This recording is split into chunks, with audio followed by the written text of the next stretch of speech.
guys, welcome back.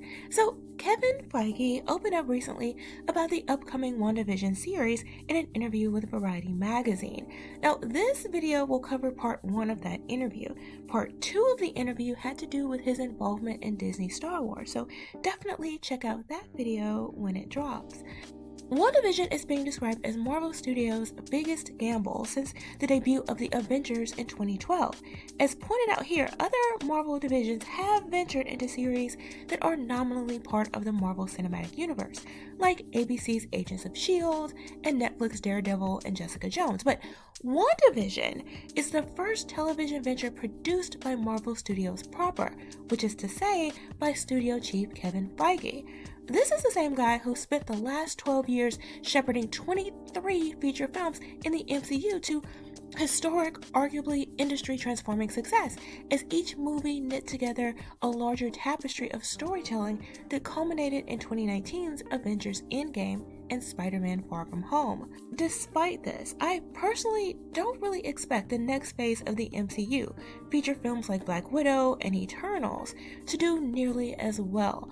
While I am a huge fan of Black Widow, I just feel her film is far too late, and from what I've heard, seems laced with political agenda that I'm not exactly looking forward to. And, well, Eternals sounds interesting, but there hasn't been nearly enough hype around it to suggest that even the studio is hopeful about its release. The question I have is really regarding the studio's decision to shuffle its schedule and place WandaVision in the pole position for the future of the MCU. I imagine the only reason they would do that is if it ties in other series and possibly other films as well, and the eclectic off-the-wall style of the show certainly lends itself to that. WandaVision, starring Elizabeth Olsen as Wanda Maximoff, aka Scarlet Witch, and Paul Bettany as Vision, places its characters inside versions of classic American sitcoms like The Dick Van Dyke Show, Bewitched, and The Brady Bunch. But according to Feige, it's also influenced by his love of the characters and his own childhood. Wanda and Vision are great characters in the comics that we don't scratch the surface of in the movies, he says. He was also influenced by the 2015-2016 comic miniseries The Visions by writer Tom King. He said that those covers in particular of Vision standing in the doorway of a suburban home with a white picket fence and a mailbox that says The Visions on it, that almost Leave It to Beaver type imagery, and what it was like when he was in that environment is what led Feige to decide to put those two things together.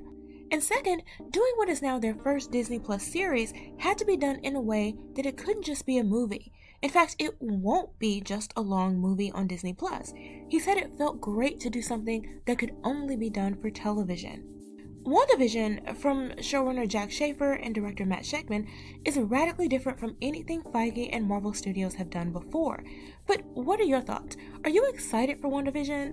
The possibility of the show being influenced by source material and genuine passion for these characters is certainly heartwarming for me, and a major break from what we've seen from some of those working at Lucasfilm when it comes to Star Wars. So I'm excited about it. I can't wait to check out the first episode.